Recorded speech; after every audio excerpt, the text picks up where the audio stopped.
Hello YouTubers, this is CY Chan.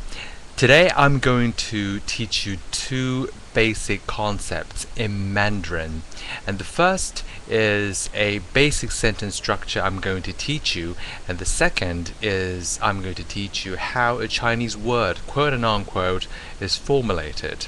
A good metaphor is that the sentence structure is like a skeleton, and the Chinese words that I'm going to teach you are the flesh or the meat that we're going to use to flesh out a Chinese sentence.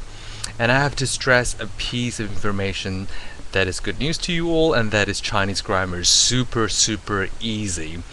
And everything boils to only one sentence structure that I'm about to teach you.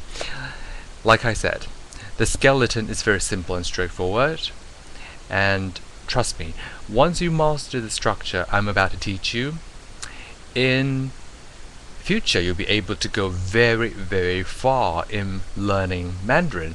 And in future lessons I will be able to show you how all the Chinese sentences can be truncated and fit into this simple sentence structure. Believe me. Okay, now the basic and magical sentence structure, that is a subject or a doer.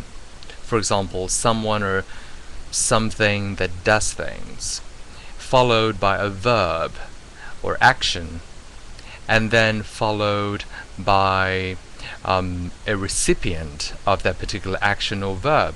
For example, in English, you would say, I speak English. In this sentence, I is the doer, speak is the verb or action, and English is the recipient of speak, is the action receiver.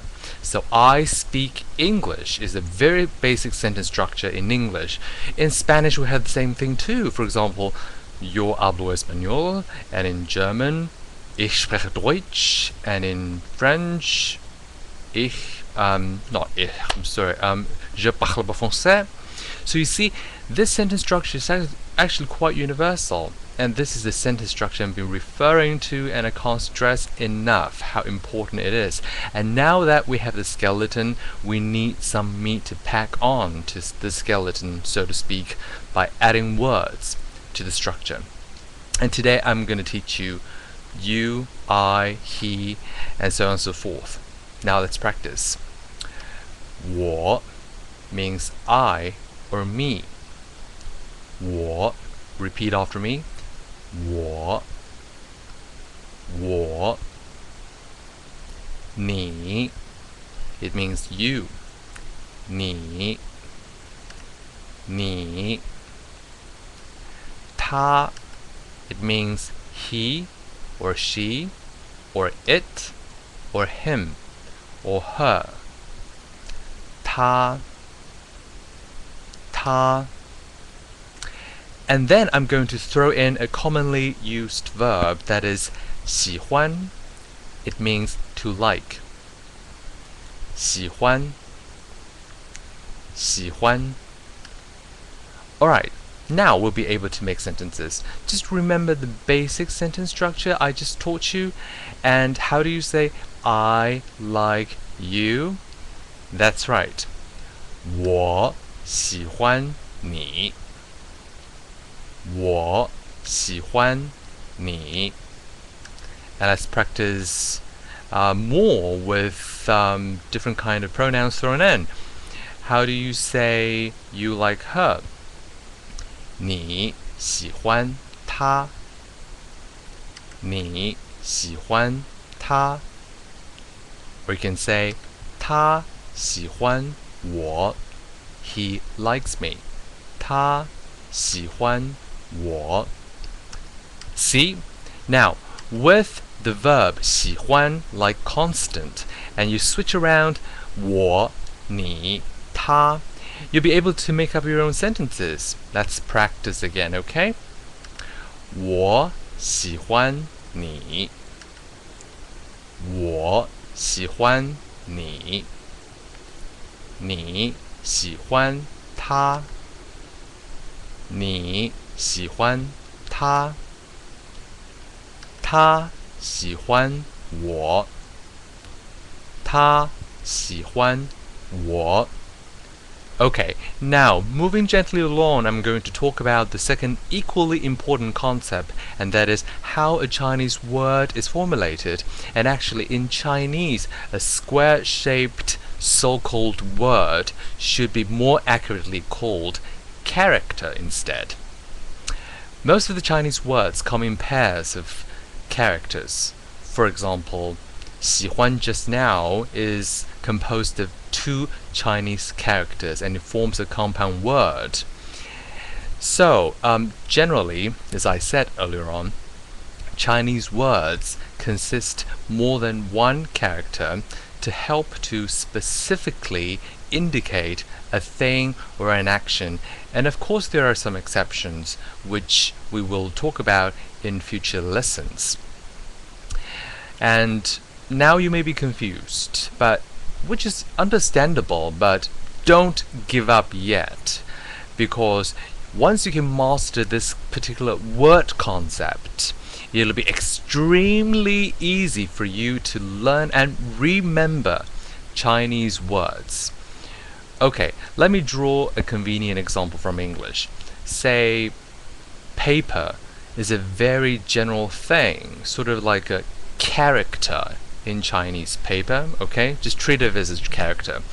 But in order to add specificness, if you will, you add another character or word to say toilet, and then it becomes toilet paper. The paper that you use in the bathroom. By doing so, you create a compound word, toilet paper, to specifically refer to the paper that one uses in the toilet, right? So it's the concept of compound word. So think about paper and toilet as a Chinese character each, and then when you put them together, they form a compound word. Another example is that you add journal to paper, so it'll become journal paper, which specifically means an academic paper published in a journal.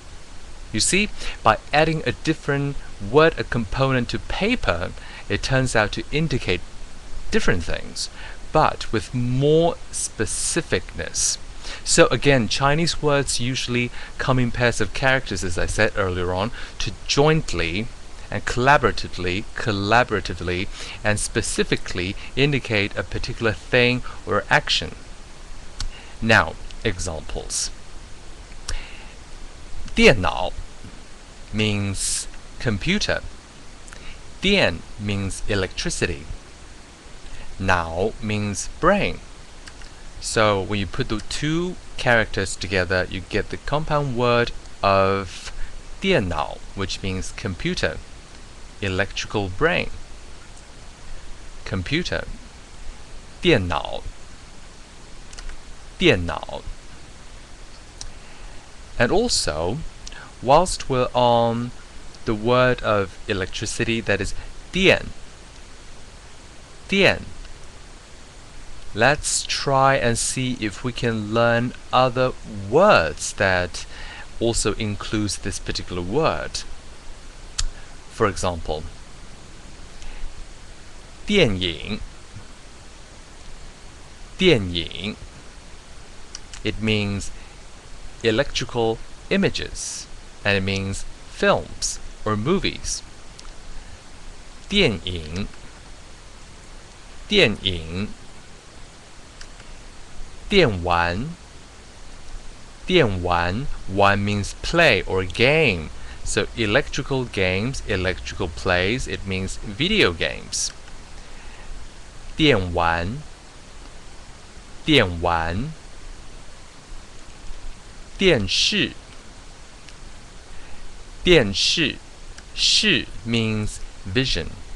So electrical vision means television in Chinese. Practice after me. 电视. 电视. 电话.